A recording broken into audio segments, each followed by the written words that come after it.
Welcome back to Canyon Professional Development's Wednesday webinar. My name is Tyler Heckel, an education student here at GCU. Last month, we talked all about setting your year up for success. This month, love is in the air, Valentine's Day is right around the corner, and I thought there's no better person to talk about loving what you're doing than someone from our Career Services department. So without further ado, Jessica, how are you doing? Hi, I'm doing great. Nice to meet you. Thanks for having me. Nice to meet you. Thank you for being here. I just want to start, kind of what's your background? What did you do before GCU? And then what brought you here? Yeah. So my background has been in workforce development of one kind or another for the last 25 years. Doing work with, government entities, private recruiting firms. I worked in education for a little while. And it was kind of a culmination of all of those things when I saw the position that was open at GCU for the Career Services Pathways program. So that's what brought me here. And you mentioned Career Service Pathways to Possibilities. Pathways to Possibilities is a new GCU program sponsored by a grant by USAA. Just kind of tell me what's Pathways to Possibilities about? Yeah, so Pathways of Possibilities is an incredible program that really reaches a different demographic than what typically universities will reach out to, which is going to be, older age high school students. Okay. So, and that's for, enrollment purposes typically. Pathways of Possibilities kind of goes beyond that scope and reaches middle schoolers as well as high schoolers and gives them an opportunity to kind of be exposed to what different career paths are available that they may not have thought about before. Okay. And I just want to make a note to the audience. In an essay, if you have an acronym, you have to introduce the acronym first, and then you can start going by it. So if I call Pathways of Possibilities POP anytime throughout this podcast, I want you to know that's what I'm referring to, right? Pathways of Possibilities, also known as POP. Love that. I just thought that was an important note because I don't want to stumble on saying Pathways of Possibilities all the time. What makes Pathways of Possibilities unique compared to different programs? I know you talked about it a little bit already. Yeah, I think that another aspect of the program that is unique is that we don't. Do you want me to explain kind of how it works? I would love to. Okay. So, in a nutshell, what we're doing is bringing industry partners on campus. The same time, we have middle school or high school senior tours going on. And so we bring them together. And, with other programs, a lot of the times it'll be a presentation, right? And the kids will sit there and they're getting this presentation and possibly nodding off, right? This doesn't apply to me. So what Pathways does is they actually offer a hands-on activity. So to really engage the kids, right? And for example, if it's maybe a semiconductor company, we might have them come and bring a motherboard or, some chips and a soldering gun. Obviously, it's got to be safety, but, showing them this is how this works. And if you want, you can come up and do this and touch this and, whatever. And if it's a healthcare company that comes, then it would be maybe a CPR dummy and they can take a pulse or do, CPR or something like that. So it's a little bit more in depth than just sitting and listening to somebody talk about how great it is to work in that industry. Yeah, I love that for two reasons, right? As an education major, I know the importance of hands-on education, especially with middle schoolers and high schoolers. If they're just sitting, listening to someone talk for 90 minutes, they're going to fall asleep. They're not going to care what you have to say. So I love that Pathways of Possibilities offers that hands-on opportunity. And also, that's how they kind of learn what they want to do, right? Not by talking about it, by actually doing it. Can you talk to me two sides of it from the industry partner side first? Why, if I own a business, would I want to partner with Pathways of Possibilities to kind of get my business in front of middle school and high school students? Yeah, that's a great question. And I think the benefit is, to the businesses, to the industries themselves is, if you kind of back up a little bit and look big picture, the retirement era that's happening right now, people are retiring faster than people that are entering the workforce. So if I'm a business owner or I'm an industry partner, I'm a CEO of a business, I'm looking at, if I'm smart, I'm looking at 10 years down the road, not who am I trying to recruit today, right? So if I plant the seed in thousands of young people's minds that like, oh, maybe I do want to work in HR. I never even thought about that before. Then we're helping, cultivate that interest and prepare the future workforce. Planting the seed early, right? Exactly. Getting them excited so when they are of age, they're looking towards those industries that they might not have thought of. Right. So now you kind of talked about, hey, if I'm an industry partner, why Pathways of Possibilities would be a really cool opportunity. I want to shift it kind of from educator. Why should I bring my middle schoolers or my high schoolers on campus and get them in front of these industry partners? Yeah, that's another great question. And I think the benefit of that is kind of folded into what we already talked about, right? Mm-hmm. Like kids sit in class all day long. There's going to be things that excite them, but there's also a lot of things that probably bore them because they don't apply to what interests them, but it's required that they sit through it, right? Yeah. If I'm an educator and I want to find something that's going to kind of spark their interest and excite them, and I had this opportunity like, hey, you guys are going to be able to go to Forensics Day and see, the cadaver lab, or you can go and look at a police truck or see a canine exhibition, to me as an educator, I think I would be all over that, having the opportunity to get my kids excited about something. Definitely, right? Yeah. Getting them in person. I don't want to put you too much on the spot, but do you know of any opportunities that are coming up with Pathways of Possibilities? Or like kind of what's the process behind that? If I'm an industry partner or school, how would I reach out to get in contact you to partner with you guys? Yeah, so I am the point of contact for that. So any industry partner, any school that isn't already doing activities with us as far as the schools go, I would be the person to reach out to. If they already have a contact that they work with, either for, here's the thing, is there's already programs going on that now POP is able to partner with, right? So we have Thunder Vision, which is middle school tours, and those happen every Monday. Then we have GCU Days, and those are high schoolers, and that's Wednesdays and Fridays. And then we have Discover Days that are on Fridays and Saturdays, and really kind of every day of the week. Yeah. But the main day I'm focusing on is Fridays. So if they're already working with the people that run those programs, please continue to do that. Industry partners, though, would definitely reach out to me so that I can schedule what day they want to come, and based on, what age of audience and how many kiddos are going to be here that day for them to do, the hands-on activities. So if I'm an industry partner watching, probably go to the show notes to find your email and reach out to you so they can get in contact. After these middle school or high schoolers come, they get excited about the career. What's the next step, and kind of what does GCU offer with that? So again, because the ages range anywhere from probably 5th or 6th grade, next steps are probably not going to be for a while. Okay. But this is really just that touch point and opening their eyes to different things they may not have thought about before. As far as the high schoolers, my belief is that they then work with their counselors at their school, and then they get connected to, advisors here.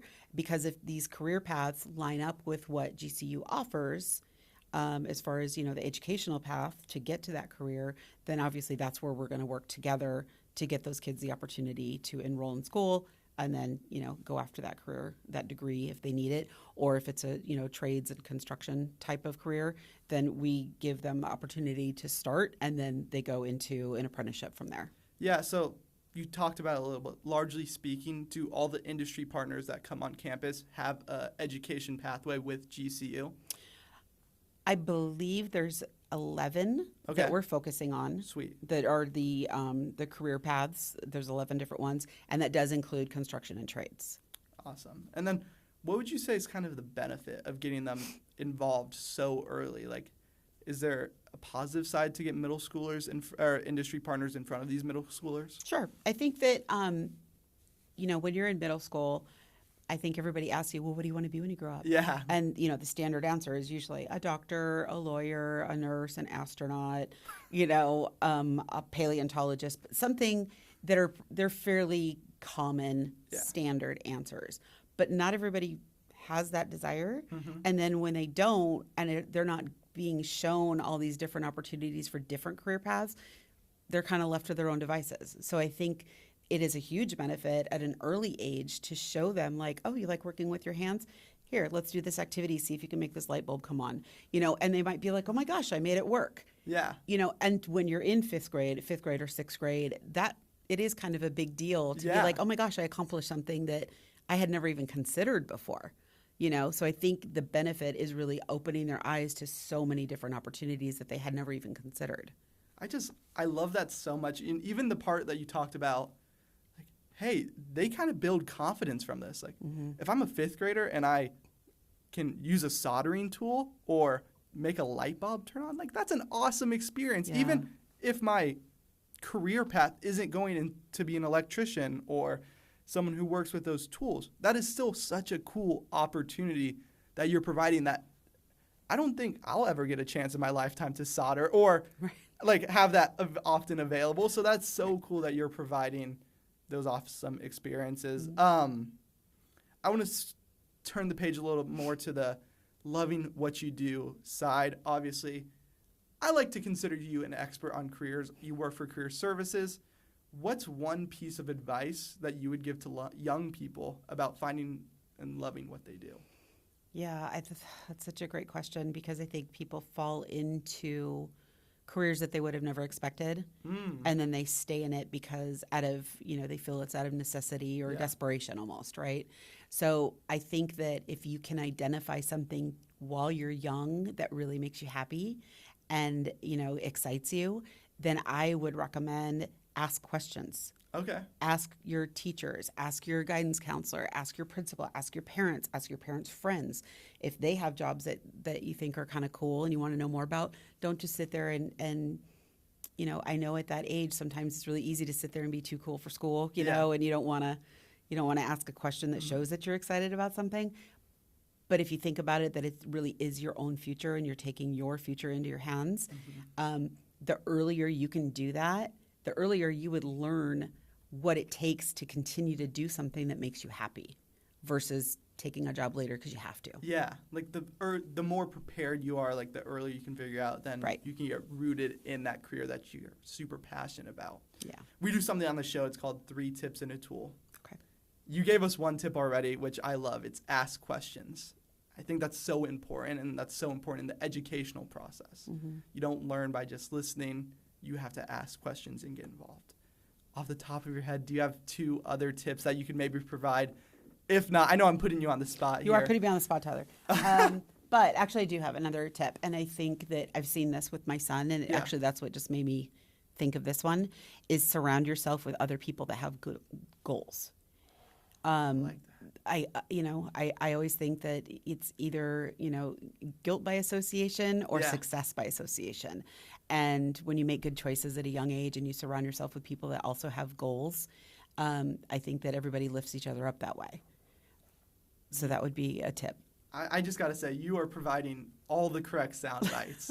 Success by association. I love that so much. And it's kind of true, right? Iron sharpens iron. If you're hanging out with people who don't have any plan for their future, it's going to rub off of you. In the same way is if you're getting involved with these programs and if you're getting in front of industry partners and you're taking your future seriously, good things are going to happen just by result. Yeah. I just love that so much. And then obviously you've been doing this a lot longer than I have. What is something that you learned in your career that you kind of want to tell young people now so they might not make the same mistake that you might have made? Oh my gosh, we only have, there's so much I want to say. Feel free to say it all. Like, this is the real good advice that we like to hear. Yeah, I think, again, obviously, focus on your studies, all the things that they already hear every day. But definitely surround yourself with like-minded people. I think another piece, and it may be like, oh my gosh, they're so young, why do they have to do that? But volunteering, getting involved in volunteering, and not only for the fact that I think that everybody should get back and volunteer, but also it exposes you to so many different things, different people, different networks. And I think that's invaluable. I think that you learn a tremendous amount in so many different aspects, including humility, depending on what you're volunteering for. And also, creates a sense of appreciation for what you have that you weren't aware of, that you were, blessed in a different way than other people are. So that's one thing. Another thing, and this is a little bit more, technical, but I think that if they start to keep track of things that they have learned and things they've accomplished, because when it comes time to write a resume, it's much easier to look back at a file you have than it is to try to remember off the top of your head, oh my gosh, I know I did this one thing and what was it?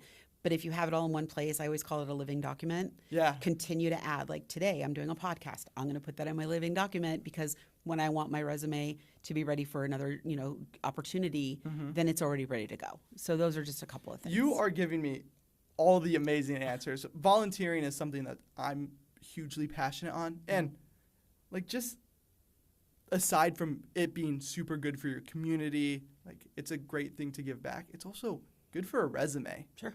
And then living document or working document, I cannot echo enough. My boss gets on me all the time about it.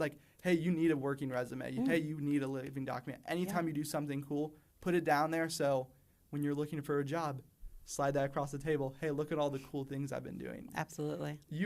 Obviously you work for Career Services, so you're kind of a pro at giving advice to find your career, but man, you're just giving all the great wisdom, and I just love to hear it so much. Thank you. I'm going to ask one more question before we head out. Yeah. Any final parting wisdom, any last thing you want to say?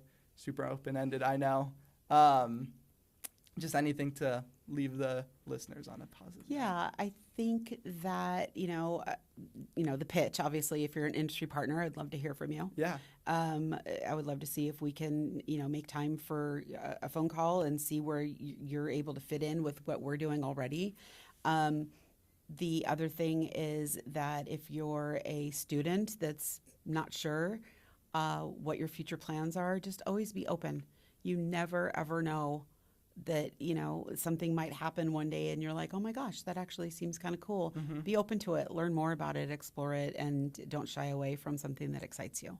We do these things where every cool or memorable thing one of our guests say, we put a little bar on and say, make a note of that. Oh. Being open, that's another make a note of that moment. That's such great advice. And then if you're an industry partner or an educator listening to this, talk to Jessica. Industry partners, you want workers who love what they do and who are passionate about what they do and getting after it early. And educators, you want the best for your students. Right. And that's getting them involved in these opportunities. So, Jessica, thank you so much for your time today. I think the wisdom that you provided for these industry partners and teachers and educators is so valuable. So thank you so much. Yeah, thank you so much for having me. It was really nice to be here and kind of talk about the program. Perfect. This is Wednesday webinar. Thank you so much for watching. We'll see you next time.